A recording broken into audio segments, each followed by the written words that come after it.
I want to share about how to create a healthy culture in your group practice. And even if you're in a solo practice or you're a part of a group practice, I think this is still going to be, important for you to watch and to learn, because you want to bring your culture wherever you go. And so if you're in a group practice, whether you have one location, 2 locations, or 20 locations, I've seen some people have a lot of locations, you're going to want to identify what is the culture of your practice. And you want that to permeate through everything that you do. So that's why I said this is also good for, solo practitioners. You want your marketing to shine through that. So I'll just talk about my group practice. It's just easy for me to go there. Basically, we are a suburban practice that's really down to earth and that connects really well with our clients, hence the name Caring Therapists. So in everything that we do, our message, it comes across that way. So in our marketing, we try to use messaging that really connects with our ideal client. We use the word caring, empathetic, understanding. We use those words a lot. When you come into our office, both of our offices really look very similar. The walls are neutral colors, but there's nice pictures on the walls. The couches are comfortable. We have a play area for our kids, the children that we see, right? And so there's a lot of things that are congruent through both our marketing message and in our office. So those things match, and that's a part of our culture.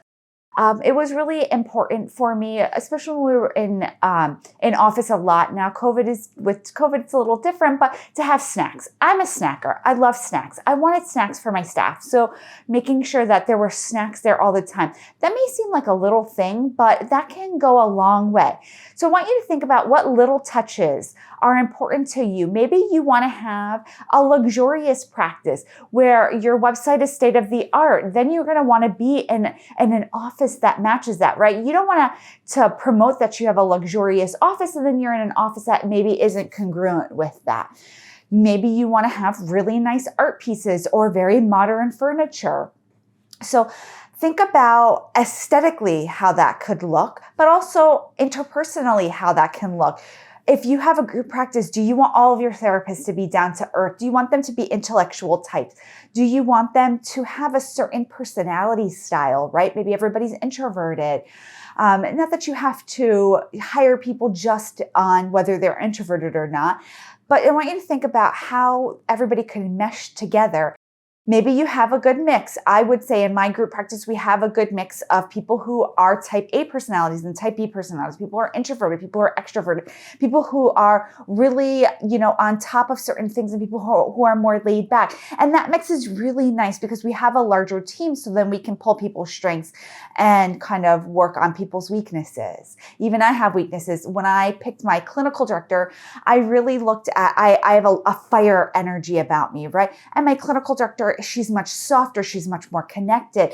And the two of us work really like yin and yang together, which I love. And that was really purposeful. I'm going to tag her in this post so she knows that I'm thinking of her, because I think the world of her.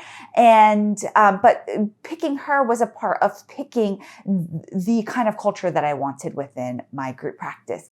I want to talk a little bit about how to do that in other areas of your group practice. But first, I want to thank our sponsor, TherapyNotes. If you're looking for an electronic health record, I want you to take a look at TherapyNotes. Speaking about culture, they have a really fun culture.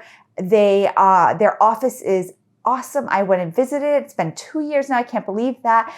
But it was just really, everybody was really nice. Everybody was fun. There were aspects of the office where I was like, yeah, I could totally, see myself working here because people were connected. There were just a lot of things that really stood out.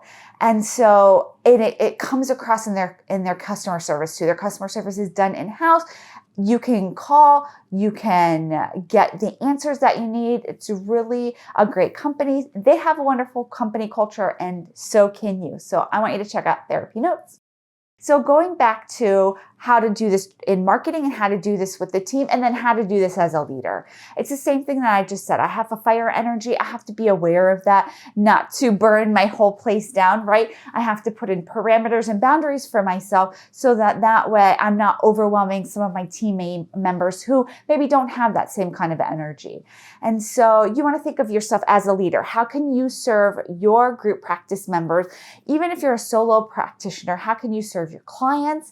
And how can you really create what you want out of a group practice? I'm here most days answering your questions. I'll see you soon, everybody. Bye.